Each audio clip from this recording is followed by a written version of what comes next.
Hello guys, class 9th के chapter number 2 जिसका नाम है cell the building block of life के क्वेश्चन आंसर करते हैं रिवाइज, रिफ्लेक्ट एंड रिफाइन के। तो यहाँ पर क्वेश्चन नंबर फर्स्ट है, differentiate between the following pair of term based on the clues given in parentheses. अंतर बताना है जो नीचे पेयर दे रखे हैं। तो फर्स्ट अपने पास में cell membrane and cell wall. आइए इसका आंसर देखते हैं। तो इसका आंसर देखते हैं, cell membrane and cell wall को डिफ्रेंशिएट करते हैं। सेल मेम्ब्रेन क्या होता है?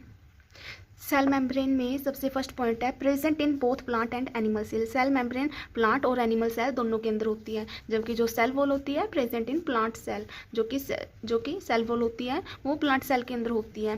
थिन एंड फ्लेक्सिबल, जो सेल मेम्ब्रेन होती है वो पतली होती है और लचीली होती है, फ्लेक्सिबल होती है। और जो सेल वॉल होती है थिक एंड रिजिड, मोटी होती है और मजबूत होती है। और जो सेल मेम्ब्रेन होती है वो सिलेक्टिवली परमिएबल होती है। सिलेक्टिवली परमिएबल का मतलब है कुछ सब्सटेंस को, सिलेक्टेड सब्सटेंस को अपने अंदर आने या अपने अंदर से बाहर जाने देगी, जबकि सेल वॉल होती है वो फ्रीली परमिएबल होती है। फ्रीली परमिएबल का मतलब है कोई भी सब्सटेंस है उसको अंदर आने देगी या अपने अंदर से कोई भी सब्सटेंस को बाहर जाने देगी। कोई रिस्ट्रिक्शन नहीं है, कोई भी अंदर जा सकता है, कोई भी बाहर जा सकता है। इसका next point, made of lipid and protein. ये लिपिड और प्रोटीन से मिलकर बनती है और ये मेड ऑफ सेलुलोज, और ये सेलुलोज से मिलकर बनी है। नेक्स्ट डिफरेंस है अपने पास में सेकंड पार्ट का, आरईआर एंड एससीआर के अंदर डिफरेंस है। आरईआर का मतलब होता है रफ एंडोप्लाज्मिक रेटिकुलम, एससीआर का मतलब होता है स्मूथ एंडोप्लाज्मिक रेटिकुलम।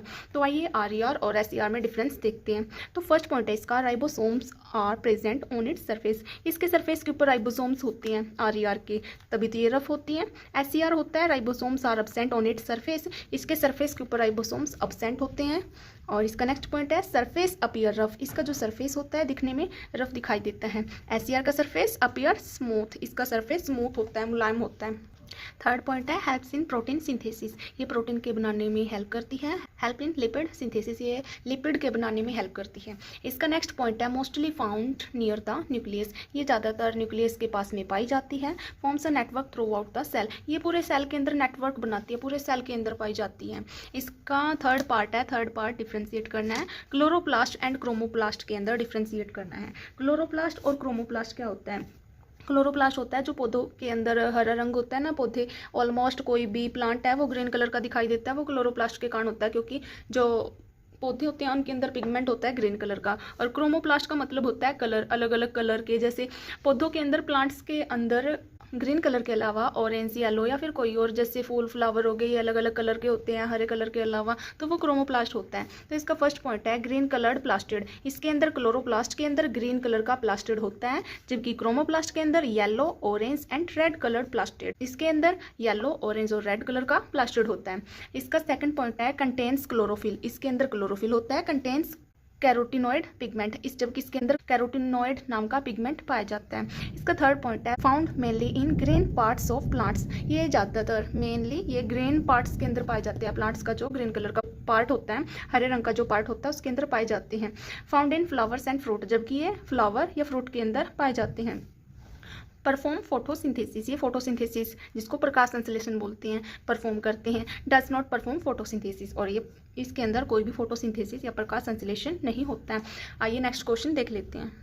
तो हमारा क्वेश्चन नंबर सेकंड है, दो similar animal cell are placed in two different solution. दो सेम टाइप की एनिमल सेल को दो अलग अलग लिक्विड के अंदर हमने रख दिया है। तो दो सेल हैं जिसका नाम, एक का नाम एक्स सेल है, दूसरी का नाम वाई सेल है। X cell is placed in pure water. X cell को हमने प्योर वाटर के अंदर रख दिया है। Cell Y is placed in a concentrated salt water, जबकि जो सेल वाई है उसको हमने कंसनट्रेटेड सॉल्ट वाटर के अंदर रख दिया है। कंसनट्रेटेड का मतलब है गाढ़े पानी के अंदर, गाढ़े पानी का घोल है, और पानी के अंदर किस चीज़ का घोल है? सॉल्ट का, सॉल्ट मैंने नमक। तो वाई सेल को कंसनट्रेटेड सॉल्ट के अंदर रख दिया है। तो इसके बिहाफ के ऊपर क्वेश्चन पूछा गया है, cell are observed after some time. कुछ टाइम के बाद में जब दोनों सेल दो अलग अलग लिक्विड के अंदर रखी गई है, पहली सेल है जो सेल एक्स है वो रखी गई है प्योर पानी के अंदर, दूसरी सेल रखी गई है पानी के अंदर नमक मिलाकर, कुछ टाइम तक रखी गई है। तो कुछ टाइम के बाद में cell are observed after some time, cell को कुछ टाइम के बाद में ऑब्जर्व करेंगे। सेल एक्स स्वेल्स, जो सेल एक्स है वो फूल जाएगी, एंड सेल वाई श्रिंक्स, जबकि जो सेल वाई है वो सिकुड़ जाएगी, छोटी हो जाएगी। And which statement provide the correct explanation for above observation. नीचे स्टेटमेंट दी गई है तो इन स्टेटमेंट की कौन सी करेक्ट एक्सप्लेनेशन है वो बतानी है। तो इसकी करेक्ट एक्सप्लेनेशन है थर्ड पार्ट में क्या, water moved into cell x.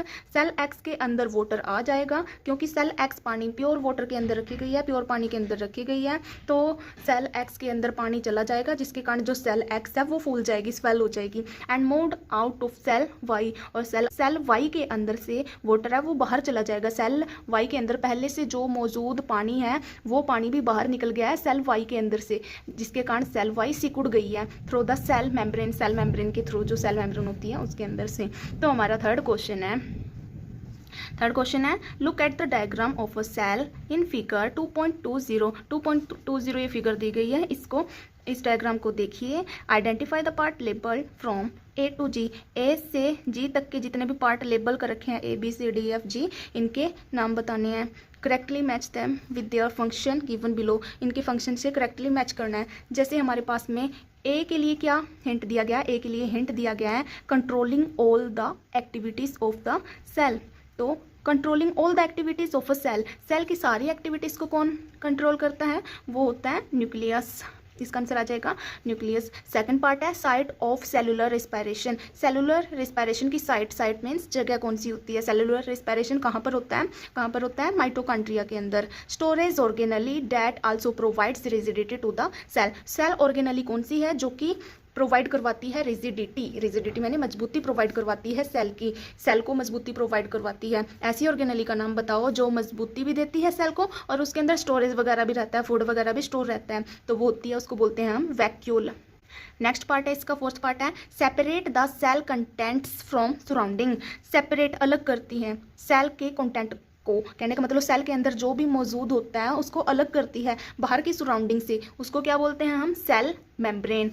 Fifth part है इसका provide structural rigidity to the cell. Cell को स्ट्रक्चरल यानी शेप देने के लिए रिजिडिटी कौन प्रोवाइड करता है, उसको बोलते हैं हम सेल वॉल। नेक्स्ट पार्ट है इसका pack and store material received from ER. Packing करने का काम और स्टोर करने का काम है, मटेरियल को स्टोर करने का काम। From ER means endoplasmic reticulum, उसमें से स्टोर और पैकेजिंग का काम कौन करता है, वो होता है गोल्जी अपरेटस। सेवंथ पार्ट इसमें हेल्प इन मैन्युफैक्चरिंग फूड की मैन्युफैक्चरिंग में कौन हेल्प करता है, फूड बनाने में, मैन्युफैक्चरिंग मीन्स बनाने में, फूड की मैन्युफैक्चरिंग में हेल्प करता है क्लोरोप्लास्ट यानी जो प्रकाश संश्लेषण होता है जिसके कारण वो हेल्प करता है मैन्युफैक्चरिंग ऑफ फूड में। इसका फोर्थ पार्ट है, क्वेश्चन नंबर 4 है हमारे पास में, which of the following option of the pair of cell organelle are correctly placed under the given categories. इन जो कैटेगरी के अंदर ये डाले गए हैं तो इसमें से करेक्टली प्लेस्ड कौन सा है, कहने का मतलब present in the cell wall के अंदर इनमें से क्या होता है, और एब्सेंट इन सेल वॉल, और सेल वॉल के अंदर कौन सा पेयर, इसका आंसर आएगा ये। कहने का मतलब है सेल वॉल होती है वो प्लांट सेल के अंदर होती है, लेकिन जो गोल्जी अपरेटस होता है वो एब्सेंट होता है एनिमल सेल के अंदर। क्वेश्चन नंबर 5 देखिए, क्वेश्चन नंबर 5 है two students Renu and Rohit were having a discussion on the plastid.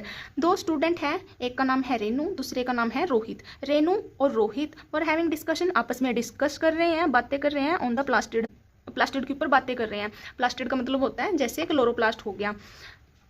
Renu emphasise करती है कि all parts of the plants even roots contain plastid. सारे पार्ट्स प्लांट्स के जितने भी पार्ट होते हैं, यहाँ तक कि जड़ें भी होती है प्लांट की, उनके अंदर प्लास्टिड होता है। However Rohit did not agree, जबकि रोहित उस पर एग्री नहीं करता है, उसकी बात से सहमत नहीं होता है। रोहित कहता है कि सारे प्लांट के हर एक पार्ट के अंदर प्लास्टिड नहीं होता है, विद द स्टेटमेंट, उसकी स्टेटमेंट के साथ में, एंड टोल्ड हर, और उसको बोलता है डैट कि plastid are absent in plant root के अंदर जो पौधे की जड़ें होती है, प्लांट की जड़ें होती है, उसके अंदर प्लास्टिड एब्सेंट होता है। Since the root are underground, क्योंकि जो रूट होती है, जड़ें होती है, अंडरग्राउंड होती है, जमीन के अंदर होती है। And do not need to perform photosynthesis, और जड़ों को इसलिए फोटोसिंथेसिस यानी प्रकाश संश्लेषण करने की जरूरत नहीं होती है। हु इज करेक्ट, किसने सही बोला है, जस्टिफाई योर आंसर, अपने आंसर का कारण बताना है। किसने सही बोला है, रेनू सही बोल रही है। रेनू ने कहा कि प्लांट के हर एक पार्ट के अंदर प्लास्टिड होता है। हाँ, प्लांट के हर एक पार्ट के अंदर प्लास्टिड होता है।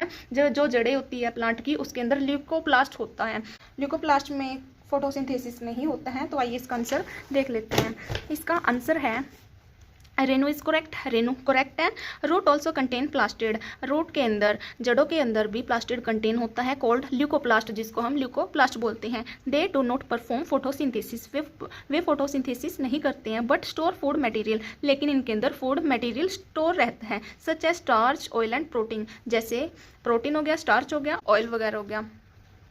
क्वेश्चन नंबर 6 है हमारे पास में, mitochondria and chloroplast are two important organelles in a plant cell. Discuss how these two organelles are structurally and functionally similar to each other and different from each other. Mitochondria और chloroplast दो important organelle होती है plant cell के अंदर। तो जो mitochondria और chloroplast होता है वो स्ट्रक्चरली और फंक्शनली एक दूसरे की जैसे दिखते हैं, सिमिलर होते हैं, और एक दूसरे से डिफरेंट भी होते हैं।